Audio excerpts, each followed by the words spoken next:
அண்மை செய்தியை பார்த்து வருகிறோம். அமமுக எம்எல்ஏ காமராஜை தகுதி நீக்கம் செய்ய கோரிக்கை விடுத்து அமமுகவின் பொருளாளர் சபாநாயகரை சந்திக்க தலைமைச் செயலகம் வந்திருக்கிறார். அது தொடர்பான காட்சிகளை பார்த்து வருகிறோம். அமமுக பொருளாளர் கரிகாலன் சபாநாயகரை சந்திக்க தலைமைச் செயலகம் வந்திருக்கிறார். கூடுதல் விவரங்களோடு செய்தியாளர் ஜெர்ரி இணைந்திருக்கிறார். ஜெர்ரி, அவருடைய வருகையின் நோக்கம் என்ன? முழுமையான விவரங்களை வழங்கலாம். கௌதமி வணக்கம்.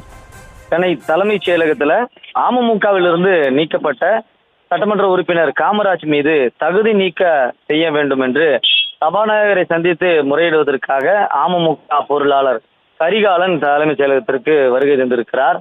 நம்பிக்கை வாக்கெடுப்பின் பொழுது தன்னிச்சையாக அமமுக சட்டமன்ற உறுப்பினர் காமராஜ் தாவேகாவிற்கு அவர் ஆதரவாக கருத்துக்களை தெரிவித்திருந்தார். இந்த சூழல்ல அவர் கட்சியிலிருந்தும் அடிப்படை பொறுப்புகளிலிருந்தும் அவர் நீக்கப்பட்டிருந்தார். இந்த சூழல்ல அவர் சட்டமன்ற உறுப்பினராக தொடர்ந்து வரக்கூடிய நிலையில அவரை தகுதி நீக்கம் செய்ய வேண்டும் என்று முறையிடுவதற்காக அமமுக பொருளாளர் கரிகாலன் சபாநாயகரை சந்தித்து வருகிறார்.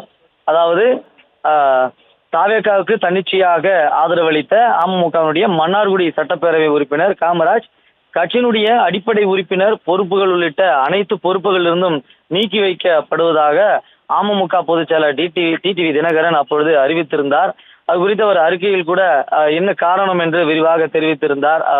அம்மா மக்கள் முன்னேற்ற கழகத்தினுடைய மன்னார்குடி சட்டப்பேரவை உறுப்பினர் காமராஜ் கட்சியின் நிலைப்பாட்டினை மீறி சட்டப்பேரவையில தன்னிச்சையாக தமிழக வெற்றி கழகத்துக்கு தனது ஆதரவை தெரிவித்திருப்பது கட்சியின் குறிக்கோள்களுக்கும் கோட்பாடுகளுக்கும் முரணாக இருப்பதாக அவர் கண்டனம் தெரிவித்து அவரை கட்சியிலிருந்து நீக்கியிருந்தார். ஆனால் இதனால் வரை அவர் மீது எந்தவித நடவடிக்கை எடுக்கும்படி கோரிக்கைகள் வராத நிலையில தற்பொழுது சபாநாயகரை சந்தித்து தகுதி நீக்கம் செய்வதற்காக அவர் கோரிக்கை அடங்கிய மனுவை கொடுப்பதற்காக அக்கட்சியினுடைய பொருளாளர் கரிகாலன் தலைமைச் செயலகத்துக்கு வருகை தந்திருக்கிறார். தற்பொழுது அவருடைய சந்திப்பு நிகழ்ந்து கொண்டிருக்கிறது.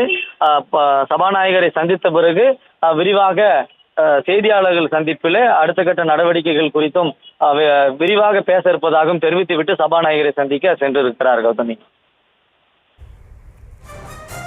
விவரங்களுக்கு நன்றி ஜெர்ரி.